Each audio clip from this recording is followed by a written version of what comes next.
Hello everyone, welcome back to my channel. So guys, আজ আমি তোমাদের সাথে শেয়ার করতে চলেছি আমাদের টিচার্স ডে সেলিব্রেশন। তো আমি কিন্তু গ্র্যাজুয়েশন পাস করে গেছি এই জাস্ট 2 মাস আগে। তো আমাদের কিন্তু লাস্ট টিচার্স ডে অনুষ্ঠান উপলক্ষে স্যার আমাদের টিচার্স ডে অনুষ্ঠানে ডেকেছিল। তো তোমাদের সাথে সেই ব্লগটাই আমি শেয়ার করতে চলেছি। এটা কিন্তু একটা স্মৃতি হয়ে রয়ে যাবে, কারণ কি স্যারের কাছে আমাদের 3 বছর পড়া হয়ে গেছে। তো স্যারের কাছ থেকে টিউশন আমাদের কিন্তু শেষ হয়ে গেছে, তবু কিন্তু স্যার আমাদেরকে ডেকেছিল। তারা একটা আমাদেরকে অন্যরকম চোখে দেখবে, কারণ ফিলোসফিটা western country, German, France, Italy, Russia এই সমস্ত দেশে ব্যাপকভাবে প্রচলিত। তো আরেকটা বিষয়, যেহেতু ডক্টর সর্বপল্লী রাধাকৃষ্ণন দর্শন নিয়ে পড়াশোনা করে তিনি এই জায়গাতে এসেছেন। আমি কিন্তু ফিলোসফিতে অনার্স করে বিয়ে করেছি, মানে গ্র্যাজুয়েশন পাস করেছি। ডক্টর সর্বপল্লী রাধাকৃষ্ণন 1888 সালে 5 সেপ্টেম্বর তামিলনাড়ুর তিরুতামি শহরে জন্মগ্রহণ করেন। তিনি ছিলেন ভারতের একজন রাষ্ট্রপতি, প্রাক্তন রাষ্ট্রপতি এবং প্রাক্তন উপরাষ্ট্রপতি। এর চেয়েও সবচেয়ে বড় হলেন তিনি আমাদের একজন মহান বিশ্ববিখ্যাত দার্শনিক।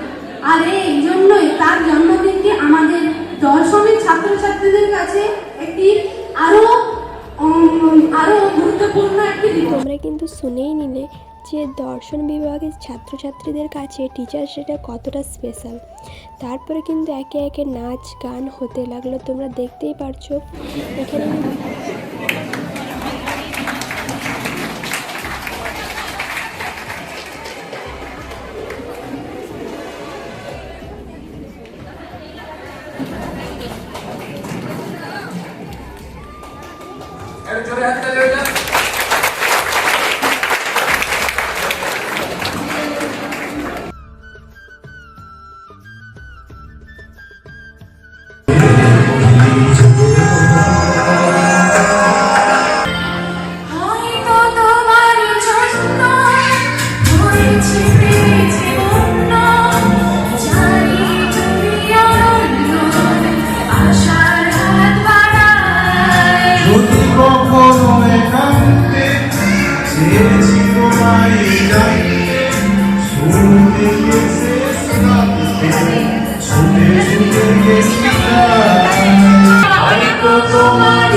তো আমরা এখানে আমাদের গ্রুপটা স্যারকে কিছু গিফট দিয়ে খেতে চলে যাচ্ছি।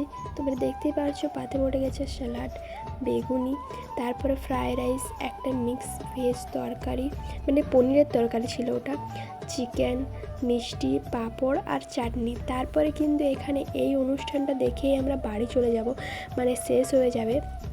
কিছু নাচ গান না করলেই নয়, সবাই মিলে একটু মজা করে বাড়ির উদ্দেশ্যে আমি বেরিয়ে পড়েছি। তো ভিডিওটা কেমন লাগলো অবশ্যই কমেন্ট করে জানিও। ভালো লাগলে একটা লাইক করে দিও, চ্যানেলটাকে সাবস্ক্রাইব করে দিও। দেখা হচ্ছে নেক্সট ভিডিওতে। বাই।